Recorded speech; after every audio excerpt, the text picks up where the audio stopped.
আজ আমি আপনাদের আমাদের বাড়ির এই কারি পাতা গাছ, অনেকে এটাকে মিঠে নেবু বলে, এই গাছটি দেখাবো। দেখুন গাছটি মাঝারি সাইজের, খুব একটা বড় না, তবে গাছে পাতা আছে ভালোই। গাছ এখন সম্প্রতি কচি পাতা ছেড়েছে দেখুন, আর এই পাতাগুলোর আগায় ওর ফুলের কুঁড়ি দেখা যাচ্ছে, ছোটো ছোটো কুঁড়ি। এগুলো ফুল হবে ও তার থেকে পরে ফলও হবে। এইখানে দুটো গাছ আছে।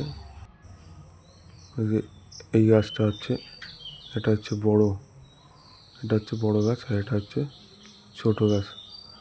এই গাছ দুটো 2 বছর আগে আমি লাগিয়েছিলাম। আর একটু বড় হতে পারতো, বেশি একটা বড় হয়নি। আশা করি পরবর্তীতে আরও বড় হবে। এই কারি পাতার অনেক রকম রেসিপি হয়। এর মধ্যে সবথেকে সেরা হচ্ছে চিড়ে ভাজা, চানাচুরার সঙ্গে কারি পাতা ভাজা, এক দুর্দান্ত খাবার। এটা আমার খেতে বিশালই ভালো লাগে। আশা করি আপনাদের মধ্যে অনেকে খেয়েছেন।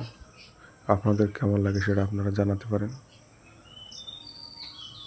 ভিডিওটি ভালো লাগলে লাইক ও চ্যানেলটা সাবস্ক্রাইব করবেন। ধন্যবাদ।